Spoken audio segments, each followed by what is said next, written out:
This episode of The Witch Wave is brought to you by Wheel of Fate in Edinburgh, Scotland. At Wheel of Fate Witch Shop, you can learn to make your own besom broom, bind a spellbook, or spin wool into yarn. There you can find local art inspired by heritage crafts, the natural world, and regional myths and folklore.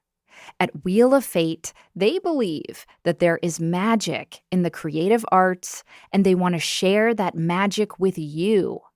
Visit wheeloffate.co.uk to book a workshop or to learn more about their new location. Hey there. So people are always asking me how they can get more Witch Wave, how they can work with me, how they can find magical community. And my answer is join the Witch Wave Patreon. There is where you'll get bi-weekly bonus Witch Wave Plus episodes, as well as ad-free Witch Wave episodes and detailed show notes for all. The Witch Wave Patreon is also where I lead a monthly online magical ritual, which you can attend live or watch the recording of at your convenience. And that's available for members at all tiers. And then rewards for some other tiers also include magical merch and contests where you can win Witchly prizes, as well as getting early heads up about my workshops before they sell out, and opportunities to get magical one-on-one guidance from me. And all backers get access to our exclusive digital coven, where you can connect to a community of other wonderful Witch Wave witches around the world. So head on over to patreon.com/witchwave and sign up. It's a marvelous way to get more magic in your life and to support the show. Thank you so much.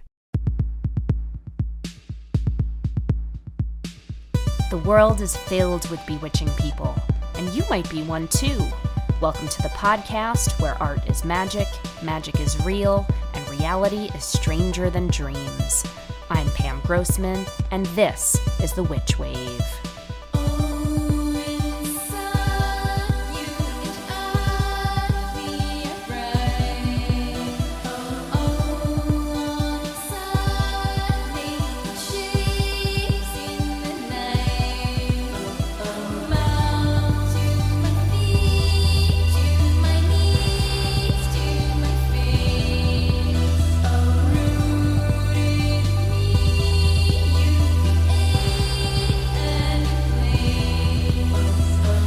Hello and welcome to the Witch Wave. Ooh, magic is in the air. Do you feel it? The energy is shifting and so much is going on. I hope you are well. I myself had a magical week last week. On Thursday night, we got to see the opening of the Rocky Horror Show on Broadway. It is so sublime. I know I've talked about it a lot already. I imagine I'll keep talking about it in coming episodes. But for the time being, let me just say, I think it's a masterpiece. It is steeped in magic and artistry and joy and silliness and sexiness and radical love. And I think you're going to adore it. I certainly did. And then the next night, if you can believe it, I got to see Florence and the Machine. And this was actually my first time seeing Florence perform. She was as incredible, nay, more incredible than I even expected. And I got to go because I did the littlest smidge of consulting for the visual aspects of like some of her merch and things that I think were going to be in the stage show and then maybe made it into other parts of the tour. I don't know. This was all through my friendship with Nick of Thunderwing Studios, who did the Witch Wave logo and who designed the Library of Esoterica books. Nick and his team at Thunderwing are just like the most sublime designers. You would have heard Nick on an episode with Jessica Hundley, the editor of the Library of Esoterica books. That would have been a couple years back when our witchcraft volume came out, which we all worked on together. So that's why I was at the Florence show. Alas, I did not meet Florence. I did not work directly with Florence. I don't want to overstate my involvement, but hey, let's manifest Florence coming on the Witch Wave someday. That, of course, would be a dream. Now, speaking of dreaminess, this Thursday, April 30th, that's tomorrow if you're listening to this episode when it drops, I will be co-leading an online Hexanacht ritual workshop with Jonica Stuckey, and this is our Beltane Eve celebration. Hexanacht or Beltane Eve is also known as Witches' Night or Walpurgis Night or Walpurgis Nacht, and whatever you call it, it's going to be delish. We will be delving into the magic of witches and fairies and fire, and we will also be invoking Hecate, the Greek goddess of witchcraft. You don't want to miss this one. Tickets are available now at pamgrossman.com/events or via the link in my Instagram bio at Phantasmophile. And yes, as ever, this will be recorded if you can't make it live, so do sign up now.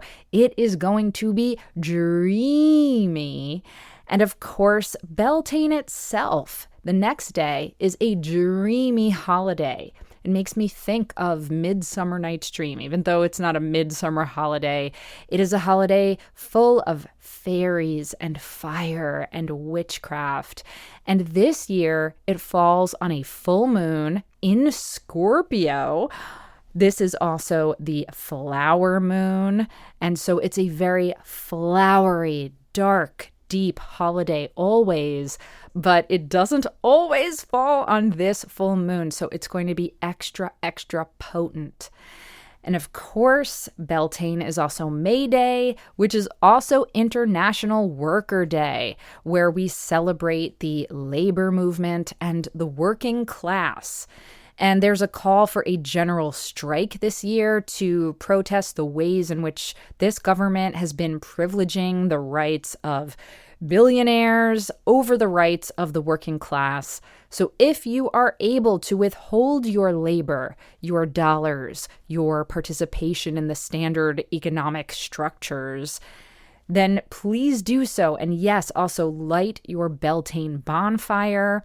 But also, if you can, consider showing up at a protest or doing some other act of resistance that uses your specific style of magic making. We need it now more than ever. And this Beltane on the full moon in Scorpio, come on, talk about supercharged. Now, speaking further of dreaminess, today's episode is all about dreams. And I get to talk to Fiona Cook, who is the author of The Dream Atlas, an interactive guide to dream work. And as I told Fiona, ever since I read her book, my dreams have been so extra vivid. My gods. And at the beginning of our talk, you'll hear me say that I might tell her a dream I had recently, but then the conversation goes elsewhere, and that happens. You know, I really follow the energy and my own intuition in terms of where the conversations go when I'm doing these interviews. But the dream that I was referring to was so potent that I feel compelled to share it with you now here. And it's a little vulnerable, but we are in the circle of magic and the circle of trust. So here we go.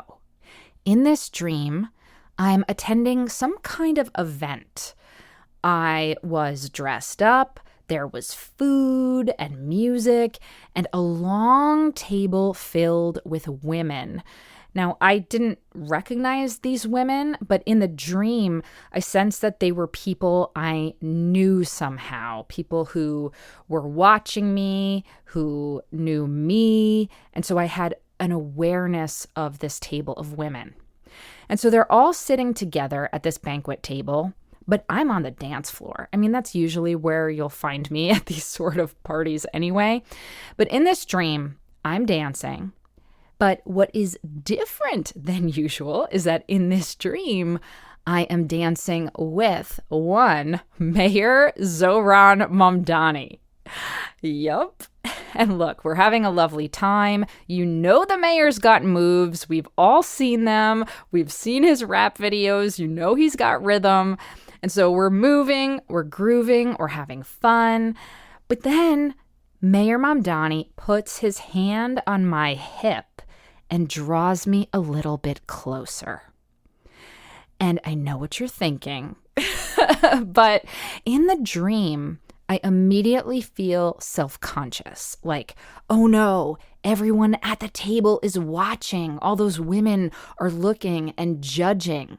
And so I gently remove his hand, but not because I wasn't having fun or because he was being fresh. He wasn't like putting on, inappropriate moves in the dream. He was just dancing as people dance. But I remove his hand from my hip because I was worried about how it would look. I was worried about the optics of the situation. I was worried about the optics for him. Like, what if people see Mayor Mamdani dancing with me, a known witch? And then I wake up. Now, I know what you're thinking. Oh, Pam obviously has the hots for the mayor. And look, he's a handsome, charming man. I will not deny it. But what I really love about him are his policies and his character. I'm just a big fan of the work he's doing and of how he shows up in the world, how he shows up for New York. And as I've mentioned many times on and off this show, I'm a big supporter of his. And to be honest, I've been trying to figure out ways to support him even more and ways to support his administration more actively. And I've been weighing different ways to maybe reach out or different things that I could do. But I confess, and I'm not proud of this, but I'm just being honest with you, I sometimes worry that having a known witch supporting him more publicly would bring negative attention to him, would somehow hurt him politically, and give people more fodder for hating him.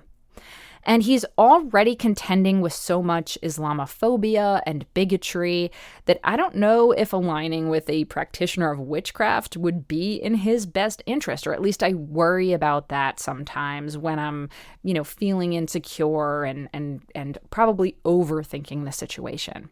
Now, I don't have any answers yet or any big next steps or anything, but these are the questions that my psyche is contending with in my dream life, certainly, and also in my waking life.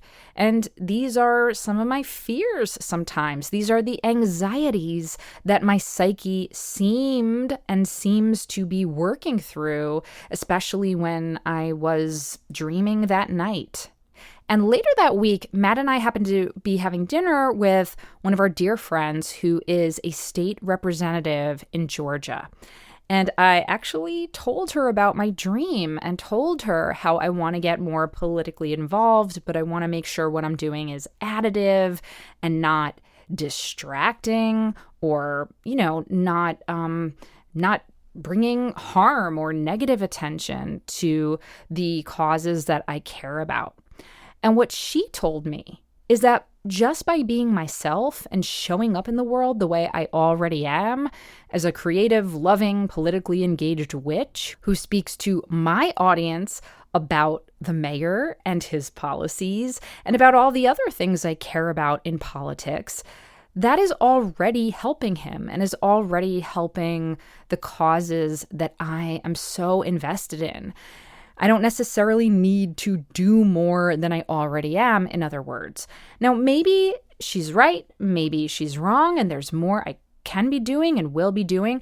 These are questions I'm currently sorting through as I'm trying to continue to figure out how to best apply my magic and my gifts to making the world a better place, especially at this crucial juncture in time when it seems like so many things are crumbling and so many things have an opportunity to be built in better, more beautiful, more radically imaginative and loving ways. But no matter what the results are, this is a dream I keep thinking about, and I imagine more will reveal itself to me about this dream's message in the coming days, weeks, months. Now, I will also say that Uranus has entered Gemini, which all of the astrologers are saying is going to be a time of personal and collective revolution, no matter what your chart looks like. This is a 7-year cycle that we've just entered, and you can listen to more about it on the Eliza Kelly episode, which aired at the beginning of this year. But I happen to be a Gemini rising.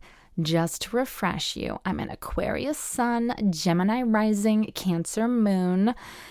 And so all of the astrologers are also saying that for Gemini rising folks like me, this is the start of a 7-year era of profound transformation around identity and how we show up in the world. And it's apparently supposed to be a lot about just like giving so many fewer fucks about how people are judging us and perceiving us, which is an interesting ingredient in this dream elixir too. So who knows? Maybe I'm meant to shed all of that self-consciousness and fear of optics about what other people might think and be even more wild and witchy than I already am. Maybe I'm meant to be the first pagan president.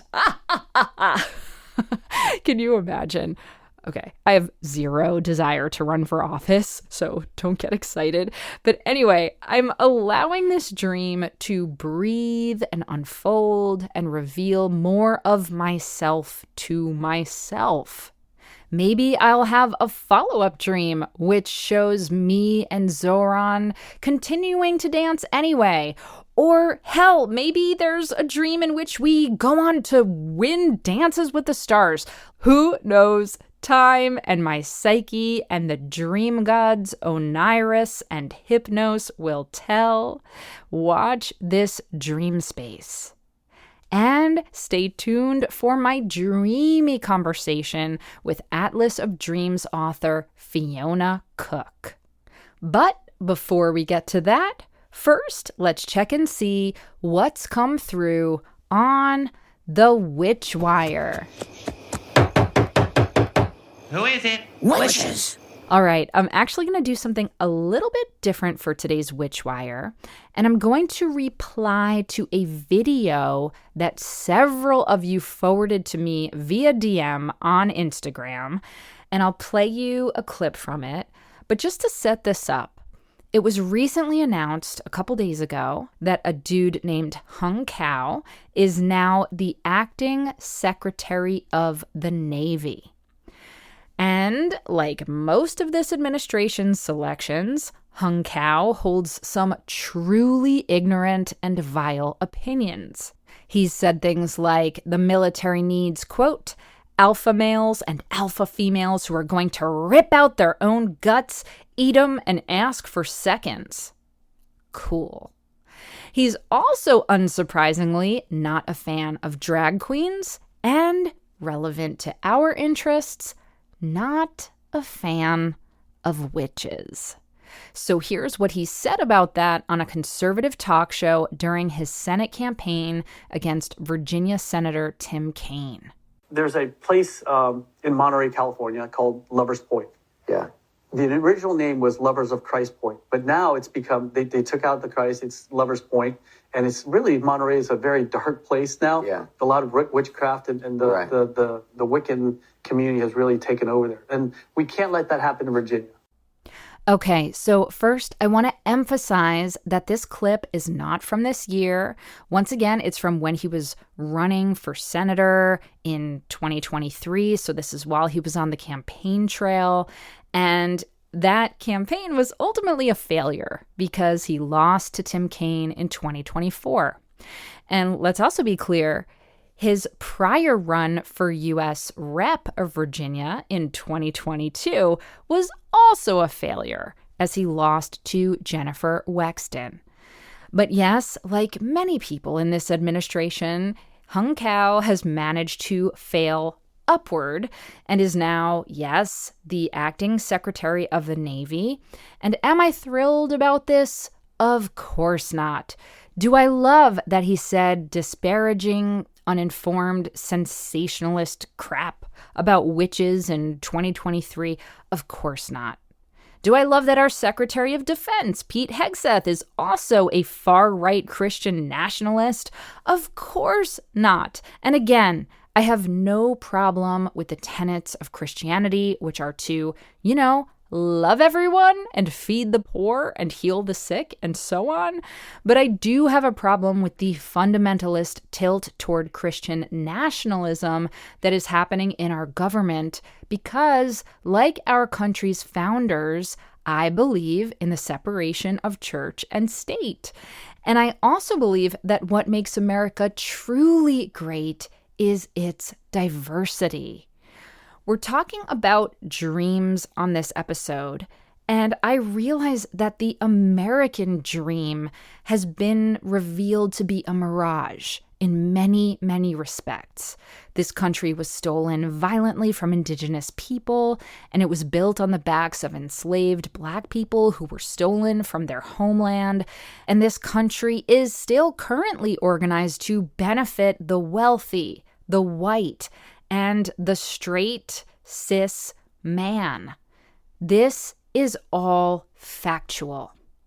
And yet, I still believe in that American dream of justice, equality, freedom, and opportunity for all. And that means for Muslim people, Jewish people, immigrants, people of color, queer people, trans people, women, non-binary people, and yes, witches. And that's whether you identify as Wiccan or pagan or just as a witch without any further embellishment. And so I do get concerned when I hear public servants spreading misinformation and slander about the witchcraft community. Of course I do. And it's something I take note of and will continue to monitor. However, I am currently far more concerned with protecting people who are actively being harmed and legislated against right now. And those people are trans folks. Those people are immigrants. Those people are pregnant folks who can't get access to the reproductive health care they need. And the list goes on and on. So I don't blame you for feeling alarmed when these kinds of anti-witch stories and clips surface. I don't love it myself. But let's all just take a deep breath and recommit to protecting ourselves and each other and to staying aware. But then let's also be sure to take that fear of what could be and transmute it into love for those who are already under siege in this moment. To that end, I've been doing a fundraiser on Instagram for Trans Lifeline, and I hope you will join me in donating money to them. There's a link in my Instagram bio for that. But whatever you do, let's do it in the name of making that American dream of universal parity a reality. Let's not let sound bites and sensationalism and clickbait stir us up and make us feel so afraid that we hide or disengage and don't actually help the people who actively need it now. That's what the conservative right, that's what the authoritarians, that's what the fascists want us to do. They want us to feel afraid.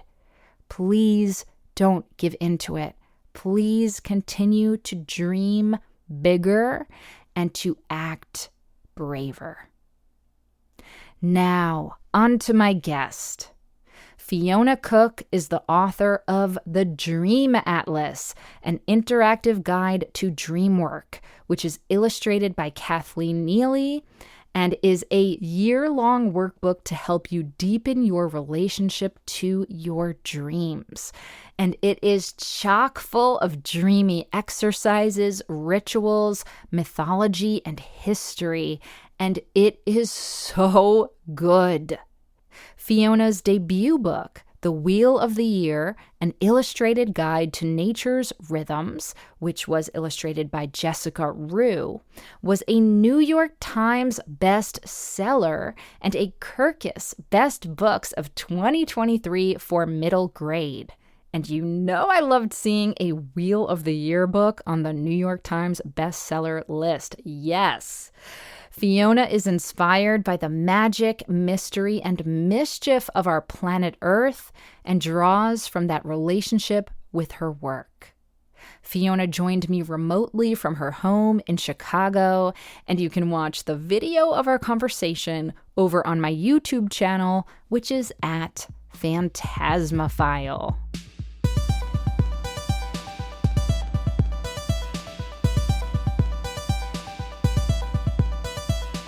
Fiona Cook, welcome to the Witch Wave. Thank you. Thanks so much, Pam. It's so nice to meet you and to see you. It's so nice to meet you and to see you. And I have been having the best time with your new book, The Dream Atlas, an interactive guide to dream work. And I just have to say, before we really get started, ever since I began reading this book, my dreams have been so intense, like just for the past couple days. So I wanted to ask, before we dive into the meat of the book, while you were writing it, have your dreams been more vivid? Oh, for sure. Yeah. But I think that's part of dream work, or just the magic of dreams is just the more attention you give them, the more you honor them, or even just think about them, the more they give back. So even since researching, my dreams started getting more vivid, but also writing them down and just spending that time with them, really, I think their power multiplies. So it's really cool to hear that it's happened to you. Yeah, it's been really, really wild. And maybe later I'll share one of the dreams with you. We'll see. Ooh. Do you like it when people share dreams with you? Because at one point in the book, you recommend that people maybe want to start sharing their dreams in a group or a club, like just like they might have a book club, they could have a dream club. But you say in the book, like, not everybody likes hearing about other people's dreams. And I totally get that. I feel like often when someone's like, ooh, I had a dream about you, my first thought is like, did we bone? Or else, like, I'm interested in people's dreams, even if I'm not in them. But, sometimes it can be a little boring or it can be a little esoteric. So what is your relationship to when other people tell you about their dreams? Oh, for sure. I mean, I think it depends on the dream. I love when you're close with somebody and they tell you a dream and you can kind of crack it. Like you see, oh, that's so obvious. That's what that means. Or they can do that for you. And I think that's really so wonderful and exciting.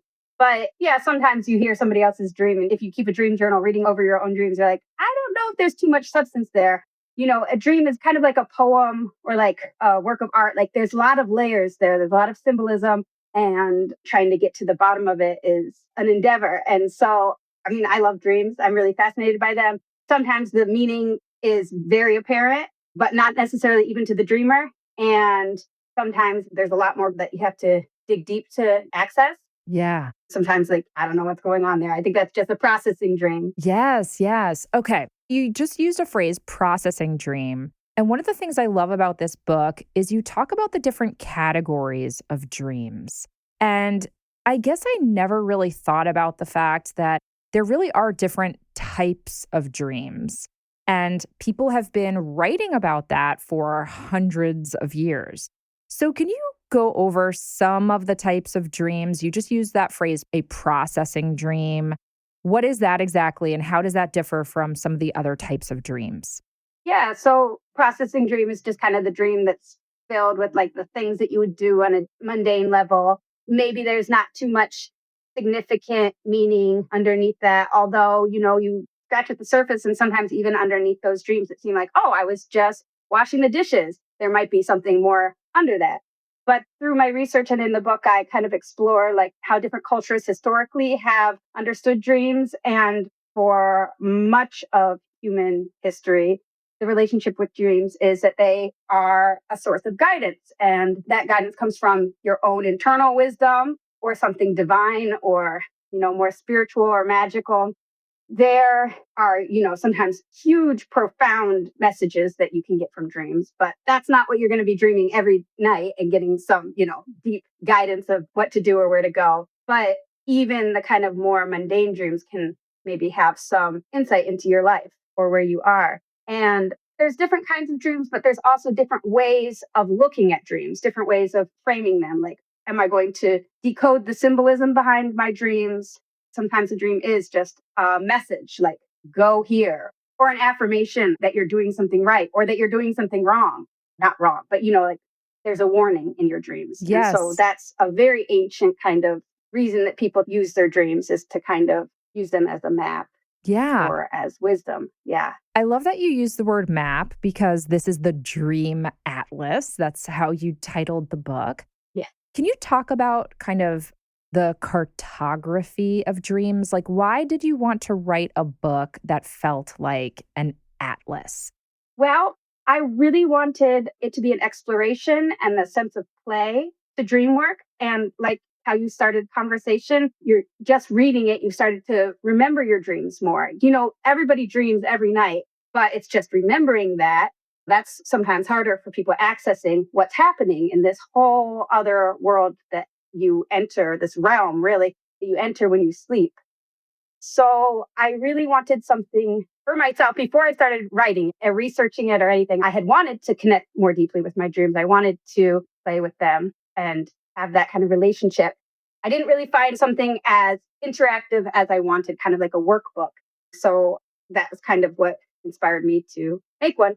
And kind of working with my own dreams, just that sense of exploring in a kind of methodical way, charting where you are and what you learn from your experience, trying different things, getting a little lost, coming back and rerouting. And of course, there's just the water emotional element of dreams. There's so much depth and mystery to them. And so they're very watery experience. Yes, it's so true. And you even start the book kind of calling us oneironauts. Yeah. Oniris, the god of dreams, and not meaning sailor. And so Yeah. I love how you set up that framework. Like, we're going to go on this journey across, I don't know, the great ocean of dreams, if you will. It's so evocative and so beautiful.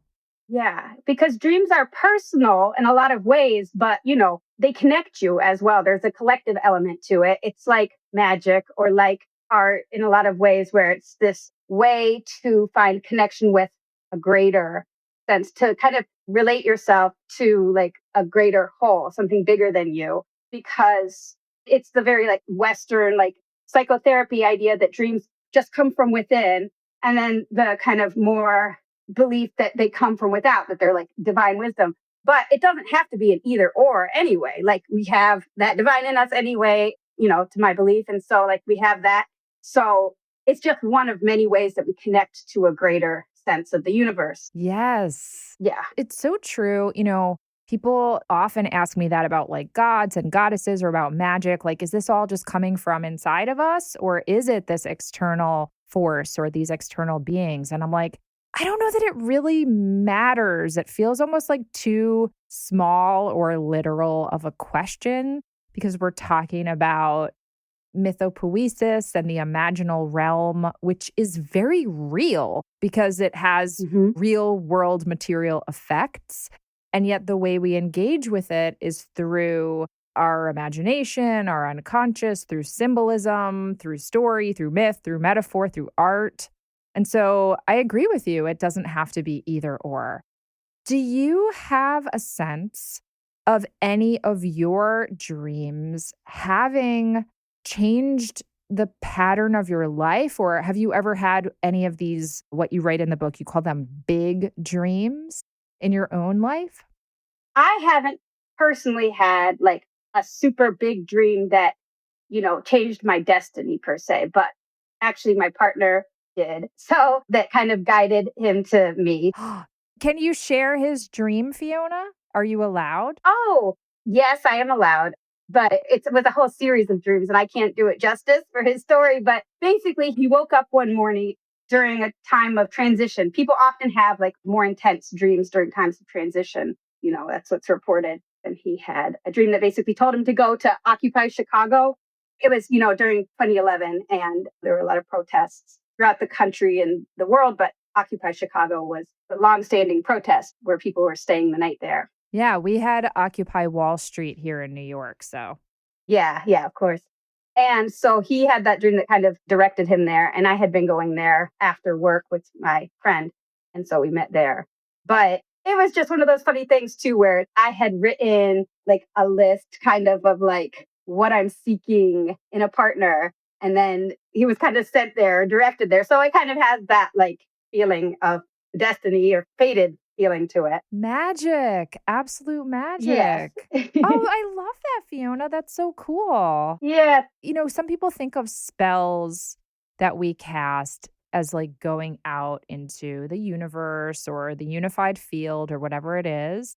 But I love the idea of maybe your spell that you cast finding him in a dream and then leading him to you through the realm of dreams. That's so beautiful. Yeah, it definitely felt like that. So I have never had a directive dream like that. I've had other dreams that are definitely kind of uncanny. And, I've had few experiences with dreams and other people. Like when my dad died, he died kind of tragically. He overdosed. Oh, I'm sorry. So when he died, his spirit was very unsettled. I, as his daughter, could still feel it. And through my dreams, I was still connecting with him, but it wasn't exactly a visitation dream, which I kind of do talk a little bit in the book about visitation dreams, which are visits from the dead, where it's actually them. It was like that, but I felt like I was doing this work of kind of filtering where his soul was. It was very agitated. That was the description that came to me at the time. So like, I'm filtering. And it was kind of like this work that my dreams, because dreams do a lot of work for you. I mean, you're participating, you're there, but the deepest work comes when you are just present. You show up, you're sleeping, and your dreams are doing this work, but you're not necessarily like, okay, what's the next step? Yeah. Being present. When you're surrendering to them almost. Yes, exactly. Surrendering to that. Can you say more about the filtering? What do you mean that your dream was filtering? I don't quite know how that felt. It felt like the troubles that he left this plane with, that his soul was still very troubled and that he was trying to let go of some things. And it was heavy, but grief is heavy. It's kind of like when you have a loved one who's in great distress and you're just listening to them, and that helps them process, just for them just to talk. And you just being there, you don't have to give them advice. You don't have to give them anything more than just being present and really deeply listening. It was kind of like a deeper soul level of that is what it felt like. Oh, that's so gorgeous. So it's almost like you were helping him metabolize some of his pain or move through it. I really find that to be so intriguing because usually when people talk about these visitation dreams, it's like our great grandmother comes or our grandmother comes or our father comes and they are healing us or fortifying us. But this feels like you were doing something for him, which I imagine also perhaps helped heal you a bit too. Is that true? Yeah, that is true. And you know what? I hadn't really exactly explored that, but that is exactly right. Like it did help me too. It did feel like a labor at the time, but that I was willing to do. It was my father who I really loved. Yeah. you're right. It did help me as well. Mm, It certainly did. that's so profound. On that note, we're going to take a quick break and we'll be right back. This episode of The Witch Wave is brought to you by Blessed Be Magic Jewelry. I've been noticing something lately, especially in the conversations we have here on The Witch Wave, which is that so many of you are drawn to magic that's subtle, magic that's intentional, integrated into daily life, and deeply personal. And that's why I want to share Blessed Be Magic. They craft minimalist, elevated jewelry for modern witches. These are beautiful pieces inspired by powerful symbolism made to be worn every day. Think witchcraft and goddess charms, talismans, and sacred symbols that feel quietly powerful. Not costumey, not loud, just intentional. And I think listeners here on The Witch Wave will really appreciate that because so much of what we explore on this show is about weaving magic into the ordinary, into our creativity, and into living with purpose and presence. And Blessed Be Magic's jewelry really supports that way of living. And what also stands out to me is how the witchcraft community raves about their pieces. They have over 3,000 five-star reviews, and again, witches say that these are the pieces they never take off. Jewelry they wear to ritual, to work, and everywhere in between. You can visit blessedbemagic.com to explore jewelry made to honor your path. That's Blessed Be Magic, spelled MAGICK.com, and use code WitchWave for 15% off your first order. The Witch Wave is brought to you by BetterHelp. Are you feeling anxious about money right now? Between tax season and the state of the economy overall, I would not blame you. And I'm here to tell you that financial stress can absolutely affect every area of our lives. When I first left my day job to become a full-time writer, podcaster, witch person, I can tell you that as exciting as it was, it also brought me incredible anxiety because I was shifting from a steady paycheck to becoming self-employed and relying on the ebbs and flows of going into business for myself. And I lost a lot of sleep over it, and it affected my mood at times. And let me just say, I'm so glad that I had a therapist to talk it all through with. Because our feelings about money are never just about money. They're also about our feelings of stability and security and self-worth. And they're also about the messages that we received from our families about money and how we feel about our place in the world overall. Joseph Campbell once called money congealed energy. And taking the time to explore our relationship with that energy is crucial. Now, going to therapy is not about getting financial advice. It is about managing the stress, shame, or anxiety that can come with the topic of our finances. Therapy can help people unpack their relationship with money, build healthier coping strategies, and feel less alone in the process. And BetterHelp Online Therapy is a way for you to connect to a great therapist who can support these types of conversations. And it's super easy to get started.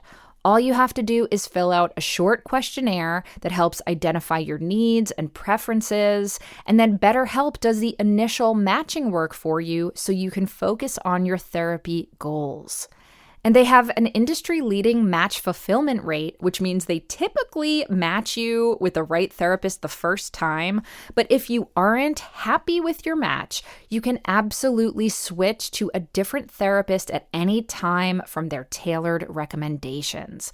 And BetterHelp also has an average rating of 4.9 out of 5 for live sessions based on over 1.7 million client reviews. When life feels overwhelming, therapy can help. Sign up and get 10% off at betterhelp.com/witchwave. That's better, HELP.com/witchwave. Welcome back to the Witch Wave. I want to talk about the structure of this book and just get into the nitty-gritty of like how somebody might work with it. You used the word workbook earlier, and I loved the way you structured it and the way that you suggest people follow like the cadence of the moon with it. Can you talk about that a little bit? Yeah. You dream at night mostly, unless you're on a reverse schedule for work or whatever reason. But for the most part, people dream at night, and working with the moon seemed kind of intuitive. You know, the moon has these ebbs and flows the way that water does, and dreams seem to as well. I also just wanted it to be pretty structured, but also the night sky for navigation was like an apt structure. Yes, for us oneironauts. Yeah. I wanted it to be, pretty systematic because dreams are so loose and they're so amorphous, and it's so beautiful how one thing can shift into another. But you also want some kind of structure when you're, or at least I do, I'm a Virgo. So I like to have some kind of structure and pattern. Yep, that tracks. Yeah. And so I had all these different kind of areas or realms that I wanted to kind of explore or encourage people to explore. So there's 13 cycles. Well, there's 12 cycles because, in a year there's 12 moons. Sometimes there's 13 moons. So the 13th cycle is an extra cycle. It's like the blue moon. And that one's collaborative dreaming to kind of work with others, either a partner or multiple partners, to just play with dreams in a different kind of way or explore your dreams together. But for the most part, it's rather solitary pursuit. And the exercises build on each other. Each week has a topic to explore, starting with a new moon, then going into the waxing. The full moon is kind of like the more bigger explorations, like a dream ritual or making something bigger, like maybe intentionally trying to conjure something influential for yourself in your dreams, and then a waning moon. So it goes by months. So it's a year of dreaming. Ah, beautiful.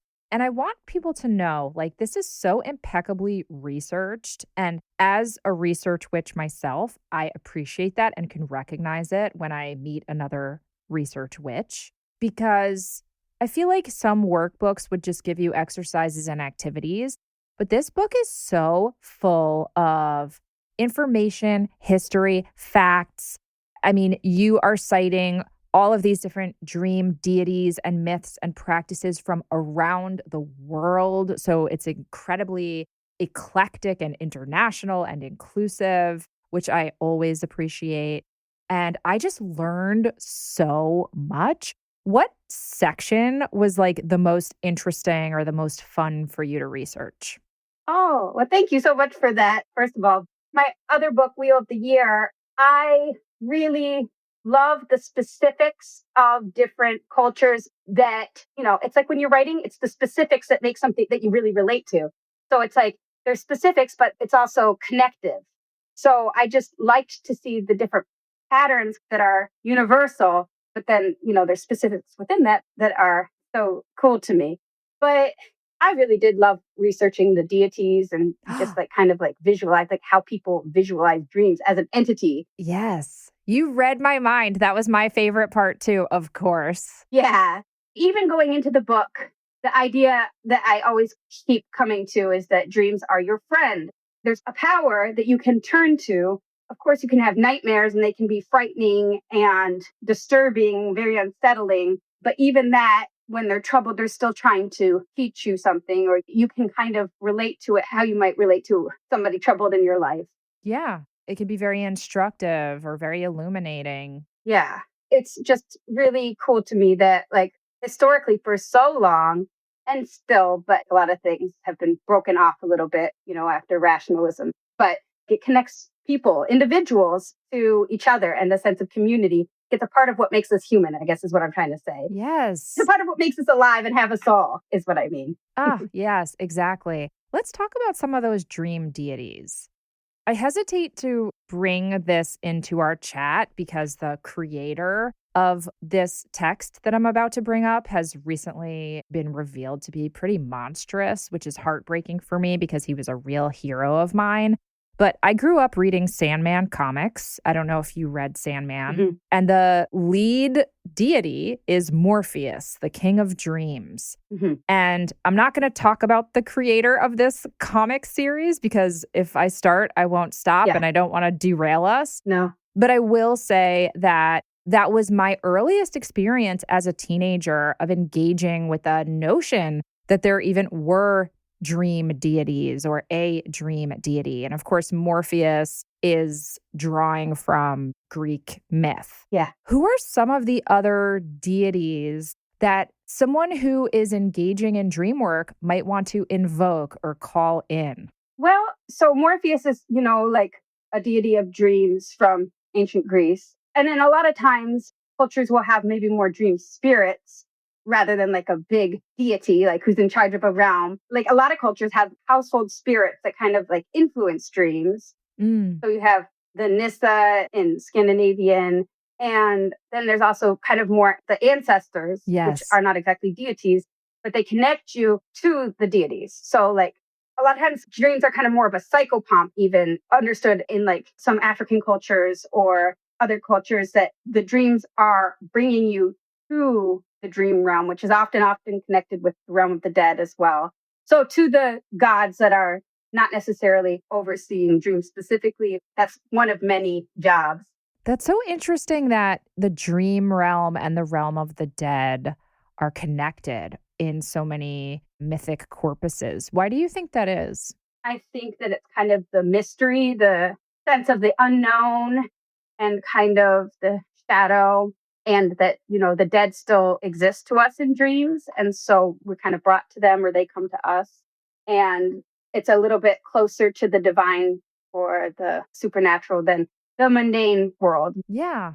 It also strikes me, and this is just occurring to me now as we're talking, that like Yeah. both of these realms transcend linear time. Yeah. The world of the dead, whether it's Hades, the underworld, heaven, whatever words we want to use, and the dream realm, these are all transcendent of like time and space as we understand them here on Earth. Exactly. So maybe it's the same realm. I don't know. I mean, none of us actually know, but I find that to Yeah. be like a really evocative thing to think about. Yeah.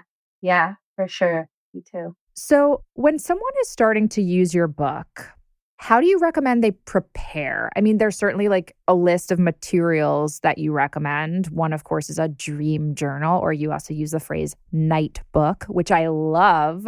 What else should people have by their bedside or in their bedroom that can get them ready for some deep dreams? Well, I think the first thing is just the intention. That's what's going to help you the most. Even having this willingness and say, okay, I'm interested in remembering my dreams more. I'm interested in gaining more wisdom from my dreams or insight. I think having that is the biggest steps. And then just, paying attention to them. But then taking that a little further, if you want to just make a nice, cozy zone for yourself. Okay, I'm sleeping. I'm going to honor my dreams and give them some attention. And that goes really far. But then, yeah, in the book, I talk about, adding a little bit more ritual to it. You can bring a candle or you can meditate, take some deep breaths, writing a dream intention about what you want to dream about, or just that you want to remember your dream is very helpful. And then, yeah, just like if you want to surround yourself with things that kind of evoke a sense of dreaminess, whether that be art or fabric or like a nice smell, Yeah. incense, oil. Yeah, you talk about certain herbs that are known Mhm. to increase people's dreams or help people remember their dreams. And I was familiar with some of them because I studied with the Green Witch, Robin Rose Bennett. And so I've worked very deeply with mugwort or artemisia. Yeah. What are some other herbs that you recommend that people either drink or have in a sachet or, I don't know, eat? Yeah. Mugwort is the queen of the herbs, and she is really good for helping dreams be more vivid and more memorable. And she can be intense. We should warn people. She Yes. can be intense. Yes. And also, like, I should say, for all of these herbs, obviously, like, check with your doctor, and not all of them are great For sure. if you're pregnant, and all the other disclaimers. Exactly. Yeah. Mugwort isn't a menagogue, so it does induce your period. It should not be taken by pregnant people, but it is very potent. Yes. And then valerian root is another that is really deep in sleep as well as dreams, but is also very intense. Chamomile is very soothing. You can have just more like a calm before you sleep. It's not necessarily going to increase the vividness of the dreams, but just having calmness before bed can help encourage gentler night's sleep. So chamomile, lemon balm, peppermint, those are all good. And lavender too, right? Super peaceful. Yes. Yeah. So either drinking tea or having them, in a sachet near you, or just even having the live plant near you, depending what you want to do. Ah, I love that so much. Yeah. So if someone is going to use this book, clearly they can do lots to prepare themselves. It is a 1-year commitment. I mean, you really do take us through like every moon cycle. You give us different things to contemplate, different exercises, different things to experiment with. Like it goes really deep. Tell me, what do you hope that people will achieve is not the right word here, but experience at the end of the lunar year? Well, I think that the main thing is just a deepening of respect for dreams, that it's this whole half of yourself, and not just yourself, but, it is this whole side of reality that you get to explore. Historically, dreams were honored, and that they have a lot of value and a lot of worth because they encourage a different kind of thinking than the thinking we use in our day to day. But the gifts that they bring can, help you deepen your awareness in your waking life. The boundaries that are diminished in dreams, where like you can become someone else or you can become something else. There's a sense of empathy even in dreams where you experience reality completely differently. And so bringing that into your waking world, it encourages all the things that I believe in, like beauty and connection and like empathy and creativity and thinking in a different way. So it's kind of a balance, you don't want to go completely like have no boundaries, but Right. I think they have a lot of gifts that can help, that are important in these times and just in reality in general. Yes. And you and I have like a little bit of an overlap between our newest books because there's a small section in my book, Magic Maker, that's about dreams. Yeah. And I touch on these different artists and inventors who received some of their ideas or sometimes the whole entire work complete in a dream. In my book, I write about, a lot of people know this example, but the melody for Yesterday by Paul McCartney, of the Beatles, of course, came to him in a dream. What are some of your other favorite examples of dream art or dream inventions or dream ideas? Yeah. Well, I'm a huge fan even before I even began writing this book. I guess part of why I'm so interested in dreams, since I was a kid, been interested in the surrealists. So that's a whole movement that's very inspiring. Oh, Yeah, I know. yes. Fiona, now we're talking. Those are my girls and boys. I know. And they, thems. Yes, exactly. And I think what was so personally appealing to me about the surrealists is the sense of liberation. And that's what dreams can kind of activate, is like this sense that because anything is possible in a dream, it gives you this sense of what it feels like to imagine and create through imagination. So I think, they obviously were so inspired, like dreams were fundamental and surreal being like in the name. Tell me, who are some of your favorite dreamy surrealists? Well, I really loved Magic Maker because I know that you also have a fondness and kinship with Leonora Carrington and Remedios Varo. Yes. But they are so important to me, and their friendship is so important. And I just loved their sense of play and fun. And it was just kind of fun seeing the dream experiment they did. Remedios Varo has kind of recipes for specific dreams to incubate. This whole recipe for dreaming you are the king of England. Yes. Very elaborate, not necessarily possible to do in the waking realm, but you could certainly dream. Yes. Yeah, they used dreams as inspiration. And then it was interesting, like sometimes artists aren't necessarily trying to use their dreams for inspiration, but an idea just comes to them and they wake up and say, oh, wow, that's something. Like Mary Shelley for Frankenstein, she had a dream for that story. And even E.B. White had the story of Stuart Little. He dreamt about a little talking mouse. And so he decided to just expand that dream into, a children's novel. So it's interesting, like, when you are creative, you're kind of open to those channels. And so you receive those ideas, but then it's also, you have to go through the next steps of making it, like bringing it into the waking realm and making it a reality you can share with others. Yes. So, yeah. You just brought up a word that is very evocative to me, which is the word incubation or incubate. And I know there's actually a long history of dream incubation, which is essentially, and my understanding of it was, when I was researching Magic Maker, it's like you would have a question that you wanted asked or a problem you wanted solved or an ailment in your body you were hoping to have healed. And you would set that specific intention and then go to sleep and receive some kind of dreams or messages that would help you. I don't even know why I'm talking in past tense because people can still do this and do this, but but it's just, there's a historical thread to it. Yeah. And I, a few years ago, led this group to all these amazing magical sites throughout the Grecian mainland. And we went to Asclepius's temple. Asclepius is the god of healing, as many people know in Greek mythology. And people would go to this temple when they were sick. And there were all of these, I guess you would call them like dream priests. They were kind of like a mix between doctors and priests.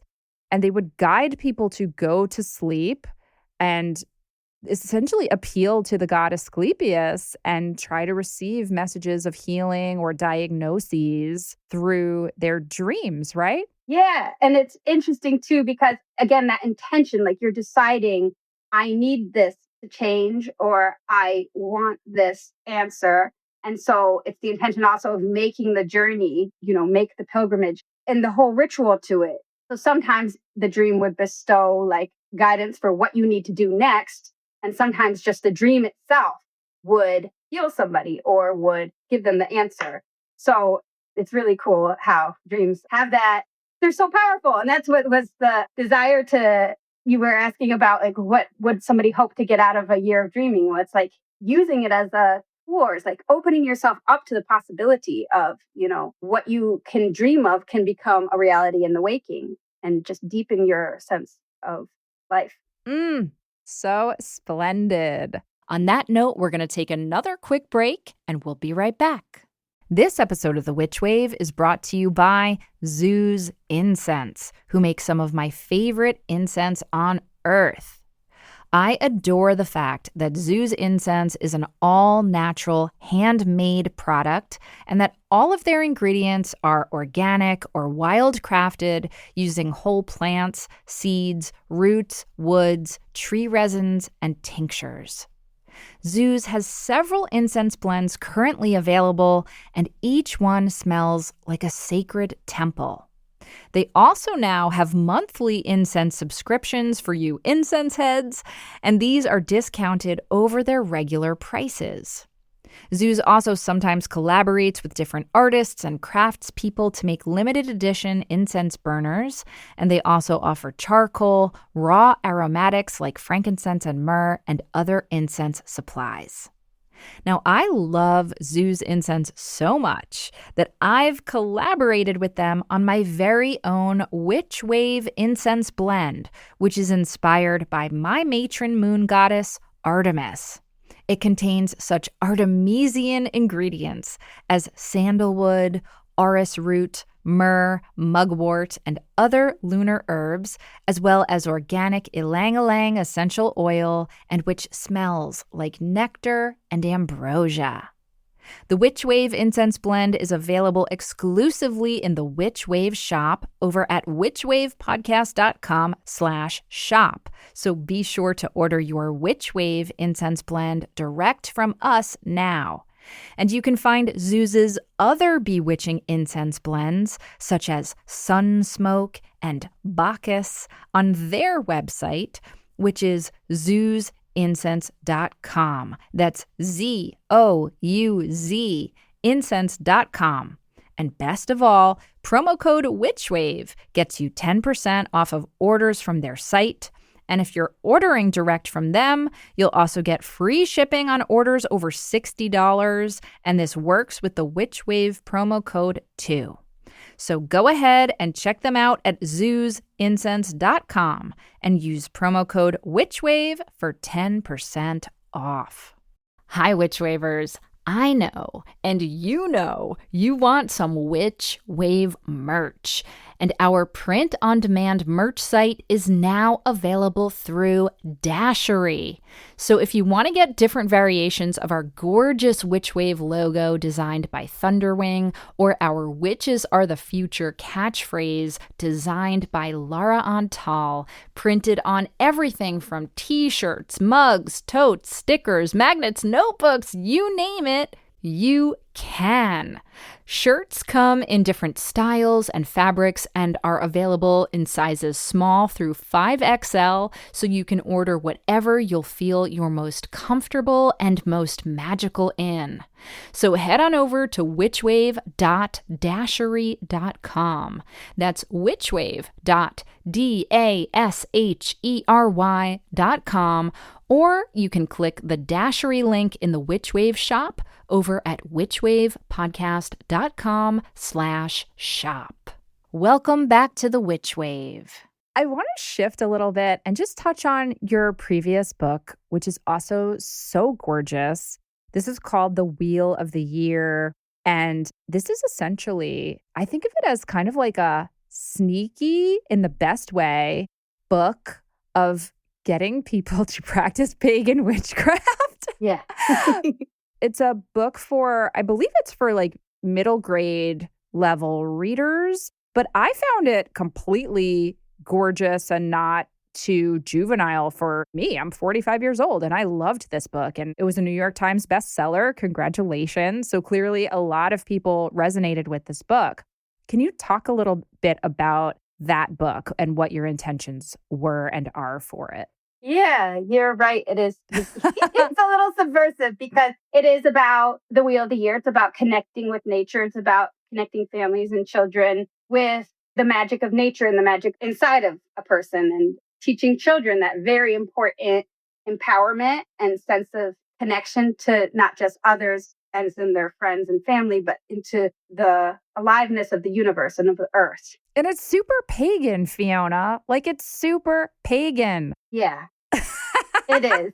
I think it appeals to some people who might not like the spirituality of it. It's still like, oh, connecting with nature. Yes. But, if you're connecting with nature, you see that it is alive. Like these things, there's a spirit. Not everybody, but I think that when you're a child, you're awake and open to the magic of the other things around you. And again, that sense of what's possible, imagination, kids' imagination are so huge and anything is possible. Colors are so much brighter and life is so much more vivid. It's kind of almost surreal. And like the surrealists also, of course, were really interested in children's art because that sense of imagination and play. Yes, and receptivity, just being open. Yes, exactly. And then I think that there's a lot of hunger for that. Sometimes people are disillusioned with kind of institutional religion, but they still want ritual for their families. The Wheel of the Year is nice because it naturally has holidays to celebrate and to build traditions within your own family or your community, but also that does connect historically to every culture across the globe, has ways of acknowledging and recognizing summer solstice and winter solstice and the equinoxes and the cross-quarter days in between. Yes. So it's deeply natural, and you want to share that with children. You want to kind of guide them and show them what's meaningful and what matters, and a sense of care and connection. And especially, with all the harm that's being done to our earth and our communities, having a structure and tradition and routine with children that we can do together, it's very comforting. Super valuable. And so I think that is what I was trying to bring to Wheel of the Year. And I think that hopefully that's why people kind of resonated with it as well. Yes. And when I called you sneaky, I do not mean to imply you're like duplicitous or anything like that. I know. Just as someone who is a witch and who is pagan, when I read this book, I was like, oh, this is like super pagan. Now, you do not have to identify as pagan or a witch to get something out of your book, and you're not like proselytizing in it or evangelizing or anything. No, I didn't want to do that. Yeah. Like, it's also sneaky in the way that I also I talk about mutual aid. Yes. And I talk about kind of having a sense of discernment about why certain rules exist and to question rules. So that's another way that I was kind of being sneaky a little bit, because I think it goes with witchcraft, but I think the most powerful magic is when it has a sense of connecting to something bigger than you. And I want that sense of autonomy and agency for a child, but also that you're part of something bigger, and the senses of justice, using your voice, the power of the word, using your voice, but also using your voice, not just for self-advocacy, but also speaking up for others and being present there for others. So it is so gorgeous. I love that book so much. So you just brought up the power of word. And so I'm compelled to ask you about the book you are currently working on, which is called Magic Words. And I understand that it's very precious when you're in the middle of working on a book. So maybe you don't want to talk about it too much, but can you just give us a little taste or a little summary of what that book is?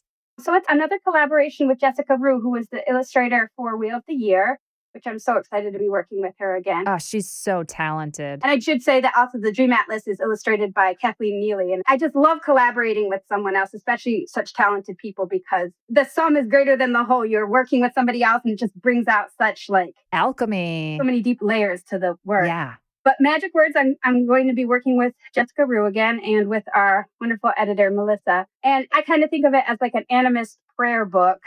But again, I'm a little sneaky. It doesn't have to people who are oh, I'm not pagan or I'm not a witch. Yeah, not a witch. You don't have to, but it's kind of their invocations, supplications, kind of prayers throughout different times of the year. So it's also structured on a seasonal structure of Wheel of the Year, the 8 holidays of the Wheel of the Year, but also seasonally, what are you seeing and what are you evoking? And it's also, I guess, in my work, a common thread is I want these books to be kind of companions or a comfort to the reader, especially when I'm writing for children who are growing up in very fraught times. Yeah. But I really want to kind of empower children. So the power of using words to conjure something powerful within themselves that, kind of bolsters them and buoys them. And so that is the idea behind Magic Words. I cannot wait for that book. Oh, thank you. I just want to be I see you. I see what you're doing, Fiona. And I admire it so, so deeply. Because this stuff doesn't have to be scary. People have been using the magic of dreams and communing with the spirits of nature since the beginning of time. This is a very human, natural thing. And to have a re-enchanted orientation toward the world is something that I think anybody can benefit from, no matter what word you call yourself, right? Yeah. So speaking of words, does the word witch resonate with you personally? What is your relationship to that word or that identity? The word witch absolutely resonates with me. Pagan, maybe not so much, but I tend towards more the word animist for me personally, but very much the sense of magic being very real, something that you can access and practice, and a sense of a greater awareness and greater connection and having kind of some ability to influence. For me, it's a subtle influence, but it's powerful and kind of trying to bring enchantment and bring magic into my practice and my life. I'm a mother of 2 kids and I'm also a home healthcare worker. So I have a lot of very day-to-day responsibilities, just part-time care worker in the morning. And then also involved with my community. But so what I mean is that I have a lot of these very mundane things that keep me very structured and in the quote unquote real world. So bringing magic just kind of enhances my ability to do that. Yes. Yeah. And I guess my dad was kind of into Aleister Crowley and kind of more occult magic. Ooh, cool dad. Which is always very mysterious to me as a kid because he had books like Sigils on it. And like, I don't know, I was like, oh, what is that? So interesting. Yeah. But like kind of also a little like spooky ooky. I was always a little like apprehensive about it. And then my mom, like she really brought us into nature, like for going for woods walks and stuff like that. So that was like another side of it, although she didn't use the word magic or anything like that. But kind of those two, sides helped me find my own path. And I think that really getting into tarot really was my avenue into really the language of magic and the language that seeing that the universe is speaking to you using all these different ways, all these different languages. Tarot is one language and, nature is another way that it can try to talk to you. Dreams is another way it tries to talk to you. All of that is very informs my sense of the magic. Yes. And of being a witch. Yeah. So beautifully said. Did you get any messages or signs that told you that after Wheel of the Year, it was time to focus on dreams? Like what made you sense that that was the next realm you wanted to write about? Well, I said I didn't have any big dreams like in terms of guidance, but I get a lot of dreams that are affirmations or kind of guidance, like to kind of go this way instead. So during Wheel of the Year and other times I'd get dreams that were, in some ways messages. And I think I just wanted to kind of dive into that a little more deeply and explore that a little bit more. So I even started, I think, researching the Dream Atlas while I was working on Wheel of the Year. And even in Wheel of the Year, there is a section on dream magic. It's just like a page, but it's for children to kind of just, also be like, okay, your dreams have a message for you too. It's for children. So it's not as in depth. It's very gentle, but it is also like you can make a dream pillow and you can use your dreams to imagine your future. Not necessarily even prophecy, but also just like visualizing. Yes. The options. Yeah. Yes. Do you talk to your children about dreams and magic and all of these things? Yeah, for sure. We live in the city of Chicago, but we live right by a park and there's a hill in the park. So we go there for all the holidays of the Wheel of the Year just to have, like a family reflection. Their kids, so their interest waxes and wanes. How old are they, Fiona? They're 13 and 11 now. Mm-hmm. During the pandemic, we spent a lot of time in the park across the street, trying to find nature within a city environment and trying to connect to that sense of the magic of nature and rituals. So that's where that kind of idea came from originally. That was the food for the project, the soil for the project. But for sure, they are little witches themselves. So, well, they are so lucky to have you as a mom. And I feel so lucky that I got to talk to you today. Before we go, I know people are going to want to connect with you, connect with your work. How can people link up with you in the material realm? They could obviously meet you in the dream realm too. Yeah, we shall see. I'm on Instagram at Fanula Cook. So you just search Fiona Cook, you'll find me. I have a website, www.fiona-cook.com. And then I am going to be in Massachusetts for like a mini Dream Atlas tour next month in mid-May. I'm going to be doing an event in South Hadley at the Odyssey Bookshop on May 14th. If anyone wants to come. How fabulous. I have some family near there. So if stars align, I would love to be there myself. Well, listen, congratulations on the Dream Atlas. It is so beautiful. I have learned so much from it, and my dreams are so vivid now. Oh my God. Just thank you so much for sharing all of your dreamy magic with us, Fiona. Thank you so much for being on the Witch Wave. Thank you, Pam. It's just been so nice to connect with you, and you're such a warm, beautiful person. So thank you so much. Oh, that's so lovely. And back at you. That's it for the show. Thank you again to Fiona Cook for sharing her dreamy magic with me. Do you have questions, feedback, need some witchly advice, or just want to share something magical that happened to you recently? Drop us an email or a voice memo over at witchwavepodcast@gmail.com. We'd love to hear from you, and you just might make it on the Witch Wire. Please check out the video of my conversation with today's guest and prior guests over at my YouTube channel at Phantasmophile, and please like and subscribe. The Witch Wave is a Phantasmophile production, written and produced by me, Pam Grossman. We are 100% independently run and proud of it. This episode was recorded and edited by Josh Wilcox and/or Walter Nordquist and myself. Our theme music is the song Hand and I by Lycanthia. Our new Witchwave logo was designed by Thunderwing. Special thanks go to Matt Freeman, Laura Antal, and Cece Pascal. Please pick up my books Magic Maker and Waking the Witch, or the Witchcraft volume I co-edited for Taschen's Library of Esoterica series. And if you want more Witchwave, or you would just like to support the show, please join us over on Patreon. That's patreon.com/witchwave. Thank you so much for listening. Witches are the future. I'll catch you next time on The Witch Wave.